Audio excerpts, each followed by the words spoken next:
21장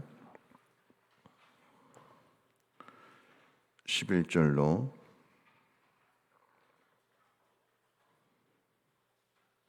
22장 9절까지 보시겠습니다. 21장 11절로 22장 9절까지 한 절씩 교독으로 읽겠습니다. 유다 왕의 집에 대한 여호와의 말을 들으라. 여호와께서 이와 같이 말씀하시니라. 다윗의 집이여, 너는 아침마다 정의롭게 판결하여 탈취당한 자를 압박자의 손에서 건지라.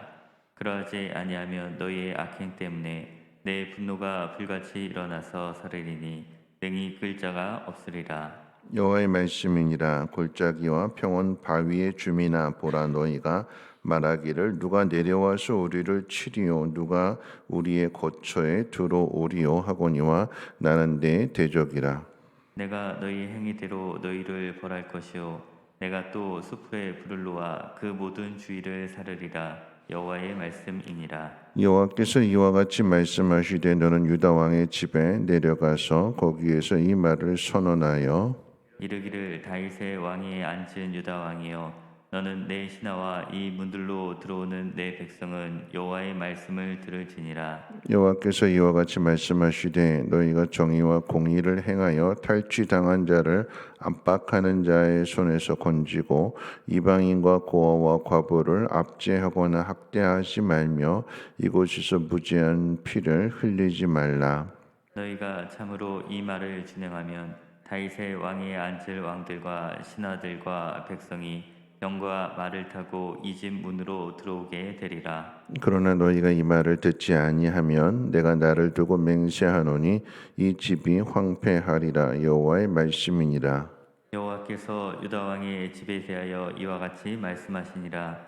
내가 내게 길르앗 같고 레바논의 머리이나 내가 반드시 너로 광야와 주민이 없는 성읍을 만들 것이라. 내가 너를 파멸할 자를 준비하리니 그들이 각기 손에 무기를 가지고 네 아름다운 백향목을 찍어 불에 던지리라.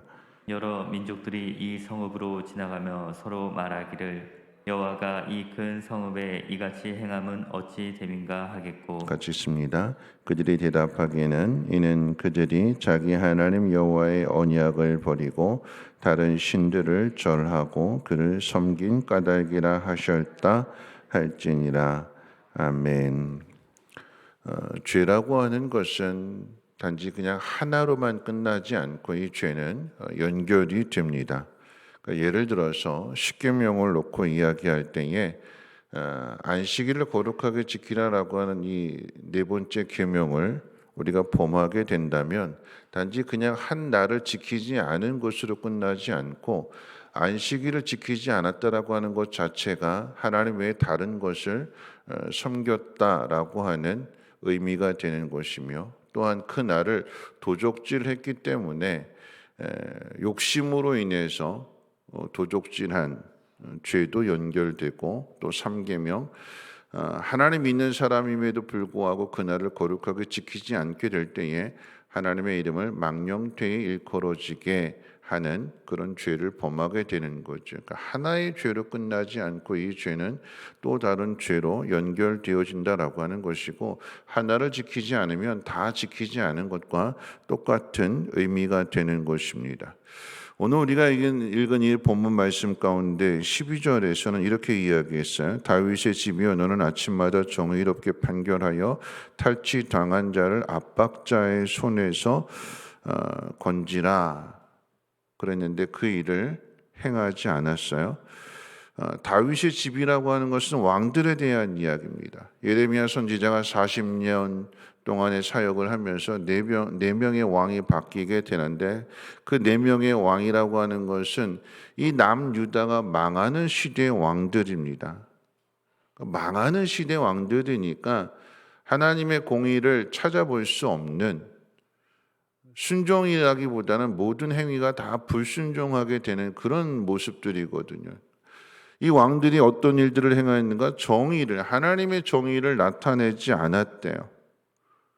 연약한 자를 돌아보지 않았고 자기 마음대로 행동했습니다. 하나님 말씀을 거역하고 무시하고.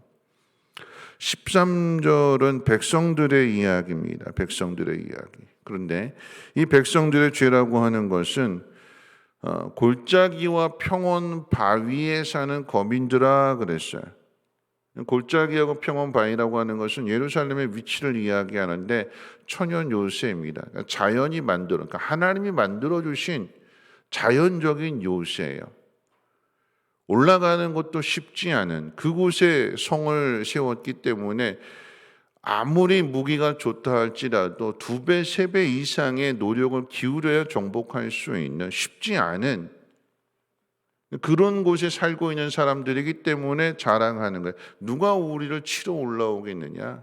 누가 우리를 망하게 하겠느냐? 우리는 안전하다. 예레미야 선지자를 통해서 그렇게 하나님께서 너희 그러면 죽는다 망한다 말씀하시는데도 불구하고 하나님 말씀을 귀 기울여 듣지 않는 것입니다. 무슨 죄일까요? 교만입니다. 교만. 왕들의 죄나 백성들의 죄나 모양은 다를지라도 똑같은 거예요. 똑같은 거예요. 하나님 명령을 하나님 말씀을 귀 기울이지 않고 자기 생각 가지고 하나님을 의식하지조차도 않는 하나님 말씀하심에도 불구하고 그것을 거역하게 되는 그래서 망하게 되는 거죠. 자, 그 결과로 22장 1절부터 9절까지는 하나님의 심판이 얼마나 철저하게 이루어지게 되는가를 이야기하게 될 때 예루살렘이 황폐해져서 주민이 없는 성읍이 될 것이고 여러 나라의 사람들이 지나가면서 그 예루살렘을 보고 하나님께서 이 큰 성읍을 멸망시킨 이유가 도대체 뭐냐? 서로 말하는 거예요. 서로 지나가면서. 그럴 때 오늘 읽은 말씀 가운데 14절 뭐라고 이야기했나? 9절 말씀 뭐라고 이야기했는가? 그들이 대답하기는 이는 그들이 자기 하나님 여호와의 언약을 버리고 다른 신들에게 절하고 그를 섬긴 까닭이라 하셨다 할지니라. 이유가 뭐냐? 하나님을 말씀을 버렸대요. 하나님 앞에 하나님 백성으로 순종하지 않았대요. 그래서 그 천연 요새라고 자랑했던 예루살렘이 무너지게 되는 것이고 황폐하게 되는 것이고 거기에 하나님 백성들이 다 쫓겨나게 되는 일들을 당하더라라고 하는 것입니다. 하나님께서 말씀하신 이 일들이 예레미야 선지자를 통해서 가르쳐 주신 이 일들이 그대로 이루어지게 되지요. 바벨론이 쳐들어와서 망하게 되고 바벨론의 포로로 잡혀가게 되고 이스라엘의 역사가 이렇게 끝나지 않습니다. 로마에 의해서 또다시 예루살렘이 함락되고 성전이 불태워지게 되고 더 나아가서는 현대에 이르러서도 히틀러에 의해서 유대인들이 600만 명이나 학살되는 그런 참 비극적인 일들이 일어나게 되는데 그 이유가 무엇일까? 하나님의 말씀을 버렸다. 하나님 말씀대로 살지 않았다. 이 한마디가 되는 거예요. 왕들의 죄를 이야기할 때 정의롭지 않았다라고 이야기합니다. 하나님의 정의를 드러내지 않았다. 그런데 우리는 늘 심판당하게 되면 하나님의 진노를 당하게 되면 하나님 어디 계시는가? 하나님 왜 이렇게 하시는가? 하나님의 정의에 대해서 우리가 의구심을 갖습니다. 왜 이렇게 하실까? 불만을 갖고 원망하기도 합니다. 왜 이렇게 하시는 걸까요? 분명하게 말씀하시는 거예요. 하나님 말씀대로 행하지 않았다. 언약을 저버렸다. 하나님에게 이유가 있는 것이 아니라 이유가 우리에게 있는 거예요. 근데 우리는 우리 죄를 보지 못하고 왜 이렇게 하실까? 하나님 백성이면서도 하나님 말씀대로 살지 않는데 언제까지 하나님께서 편의를 봐주고 이스라엘 백성들을 편애해야 되는 걸까요? 그건 공평하지 않은 거죠. 그건 정의가 아니죠. 늘 우리가 하나님 앞에 정의를 외치는 것이 무엇이냐면 하나님 저 사람은 저렇게 악한데 나쁜 짓 하면서 사는데 왜 저 사람은 벌 하시지 않고 저렇게 편안하게 잘 삽니까? 늘 그게 우리의 불만이잖아요. 불만. 세상 사람들도 똑같은 거예요. 하나님 이스라엘 백성들이 하나님 백성이라고 하면서도 저렇게 하나님 말씀대로 살지 않는데 교회 다니면서도 나쁜 짓 하고 교회 다니면서도 남 속이고 그러는데 왜 하나님 저 사람들 저렇게 봐주십니까 하고 세상 사람들이 하나님 앞에 항변한다면, 원망한다면 하나님 뭐라고 말씀하시겠어요? 그건 정의가 아닌 거죠. 아무리 하나님 백성이라고 할지라도, 아무리 내 자식이라고 할지라도 잘못됐다면 그건 때려서라도 고쳐야 되는 것이고 바로 잡아야 되는 거죠. 하나님 지금 그렇게 행하시겠다라고 하는 것입니다. 여러분, 우리 입장에서 한번 정의를 한번 생각해 본다면 정의라고 하는 것이 무엇이냐? 오늘 왕들에 대해 너희가 정의롭게 행하지 않았다라고 할 때에 그 정의가 무엇이냐? 가난한 자들, 연약한 자들 돌아보지 않았다. 왕으로서 해야 할 일들인데, 그래서 하나님이 그 자리에 세워주셨고 그만한 것들을 허락해 주셨다면, 여러분, 이 이야기는 단지 왕들의 이야기가 아니에요. 왕들 하는 사람 잘못 때문에 남유다가 망하는 것이 아니라 모두가 다, 이스라엘 백성들 똑같이, 예레미야 선지자가 하나님 말씀을 전함에도 불구하고 왕들도 듣지 않았고 백성들도 듣지 않았기 때문에 함께 망하게 돼요. 함께 똑같이 죄를 지었기 때문에. 우리는 자꾸 다른 쪽으로 죄를 전가하는 거야. 죄 때문에 망하는구나. 여러분, 그렇지 않습니다. 망하게 될 때는 다 똑같아서 망하는 거예요. 뭐라고 말씀하셨어요? 말을 타고 달리면서 이 성읍에 의로운 사람 한 사람이라도 보면 내가 이 성읍 멸하지 않겠다. 뒤집어서 말하면 망하게 되는 데에는 한 사람의 의인이 없었다라고 하는 거예요. 하나님 말씀을 전하는 예레미야 빼놓고는. 그래서 망하게 되는 거죠. 여러분, 정의가 무엇인지 한번 생각해 보기를 원합니다. 여러분, 정의가 뭘까요? 여러분, 교과서에서 정의를 어떻게 설명했는가 하면 이렇게 설명했어요. 출발선에 놓고 저 앞에 이제 달리기를 경주를 하게 되는 출발선에 한쪽에서는 자동차가 있고 한쪽에서는 오토바이 있고 한쪽에는 자전거가 있고 한쪽에서는 육상 선수가 달리기를 하려고 하고 한쪽에서는 휠체어를 타고 앉아 있고, 똑같은 출발선에서 자 출발, 누가 먼저 빨리 들어가나 하고 출발하고 출발 신호를 올리게 되면 누가 1등하게 될까요? 누가 1등하겠어요? 자동차지요. 이걸 정의롭다고 할 수 있을까요? 교과서에서 뭐라고 정의를 내리는, 또 다른 의미인데, 정의를 내리는 거 하면 이렇게 얘기해요. 똑같은 선에서 서로 다른 능력을 가진 사람께 출발시키는 것은, 이것은 정의롭지 못한 거죠. 만약에 오토바이라면 조금 앞에, 자전거라면 조금 더 앞에, 휠체어를 타고 있다면 맨 앞에. 그래서 출발을 시켜야 그게 정의로운 거죠. 다른 표현으로 이야기한다면 그렇게 정의를 내렸어요. 같거나 다르게. 똑같은 조건이라면 똑같이 출발해야지만 다른 조건이라면 편의를 봐주고 배려해주고, 그래서 그로 하여금 힘을 낼 수 있도록.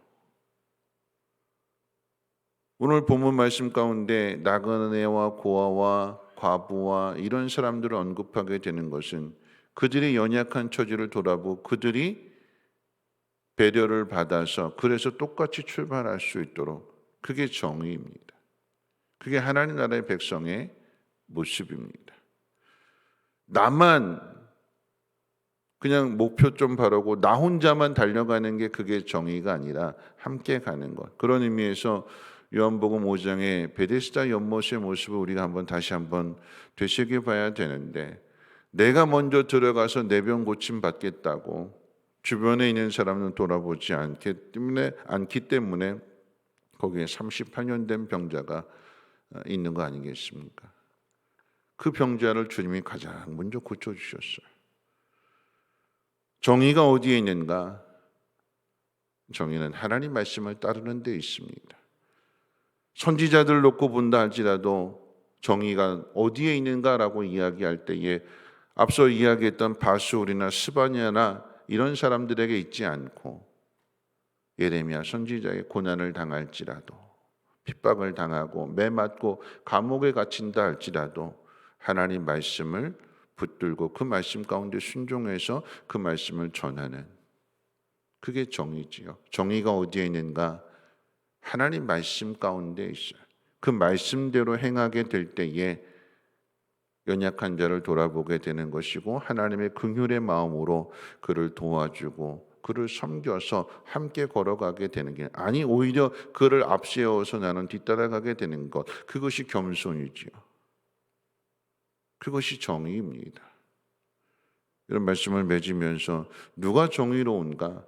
내가 가지고 있는 자리, 신분, 조건들 그것이 중요한 것이 아니라 그것을 내려놓고 다른 누군가와 함께 걸어갈 수 있는 그것이 정의요. 이것은 오직 하나님 말씀에 순종할 때만 이 일을 행할 수 있다라고 하는 것입니다.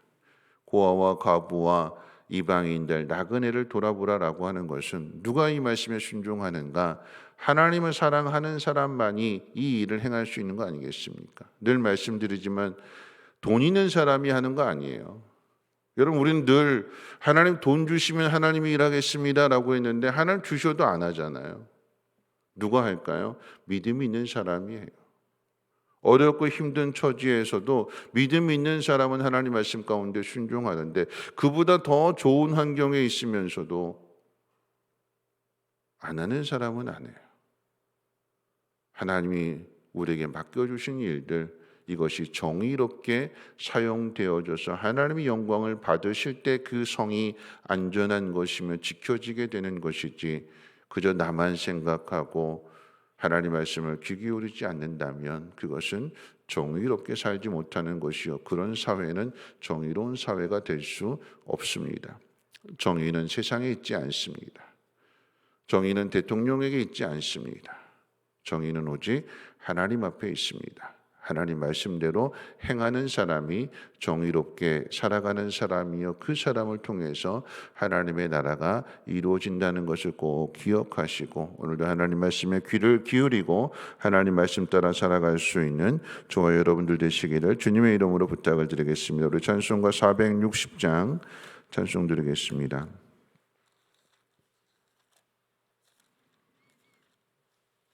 찬송가 460장 통의 찬송가로는 515장입니다. 뜻없이 무릎 꿇는 그 복종 아니요 운명에 맡겨 사는 그 생활 아니라 우리의 믿음 치솟아 독수리 날듯이 주 뜻이로 지나 외치며 사나니 약한 자 힘주시고 강한 자 바르게 주한 자 정케함이 주님의 뜻이라 해 아래 압박 있는 곳 주 거기 계셔서 그 팔로 막아 주시어 정의가 사나니 아멘.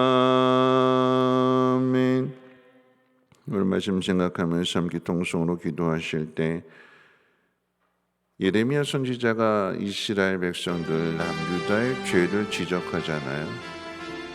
왕들에게 백성들에게 그 죄를 지적하게 될 때에 결론은 그것입니다. 하나님 말씀을 안 듣는 거잖아요. 하나님 말씀에 귀를 기울이지 않고 나에게 주시는 말씀으로 듣지 않기 때문에 하나님 말씀을 안 듣는데 어찌 가난한 자들, 고아들, 과부들, 이방인들의 그 소리가 들려질 수 있을까요? 그래서 악을 행하게 되는 거예요. 하나님 말씀이 안 들려지게 되니까 해야 할 일을 못하게 되는 것이고 그러므로 망하게 되는 거 아니겠습니까? 오늘 우리에게 가장 중요한 것은 누가 하나님 뜻에 순종하는가 하나님 말씀에 귀를 기울이는 사람이 연약한 자를 돌아보게 되는 것이고 배려하는 것이고 함께 그 길을 걸어가는 거 아니겠습니까? 먼저는 내가 하나님 말씀에 귀를 기울이게 해달라고. 예레미야 선지처럼 힘들고 어려운 상황 속에서도 외부의 압력에 굴하지 않고 하나님 말씀을 듣고 그 말씀대로 행하는 삶이 되게 해달라고. 그래서 하나님의 정의를 세상 가운데 나타나게 해달라고 우리 함께 통성으로 하나님 앞에 기도하도록 하겠습니다. 좋으신 하나님 감사합니다. 오늘 새벽에도 하나님 귀한 전으로 인도하여 주시고 하나님 말씀을 듣게 해주심을 감사합니다. 예레미야 선지자를 통하여서 남유다가 왜 망하게 되는 그 이유를 가르쳐 주십니다. 하나님 이스라엘 백성들조차도 깨닫지 못하는 일들에 대하여 망하고 난 다음에 주변의 사람들이, 이웃 나라의 사람들이 왜 여기가 망했는가, 하나님과의 약속을 저버렸다, 하나님 말씀을 저버렸다, 그래서 망했다고 세상 사람들의 입을 통해서 이야기하십니다. 하나님, 먼저 우리가 깨달아야 되는데 우리가 깨닫지 못하게 될 때에 하나님 옆에 있는 사람들을 통해서 말씀해 주시는 것입니다. 하나님 귀를 기울여서 하나님 말씀을 듣게 하여 주시고, 그래서 하나님 말씀을 들음으로 인하여 연약한 자의 신음소리가 들려지게 하시고 함께 도와주고, 그래서 함께 나아갈 수 있는, 그래서 이 땅 가운데 하나님의 정의를 드러낼 수 있는 거룩한 주의 백성들 되게 하옵소서.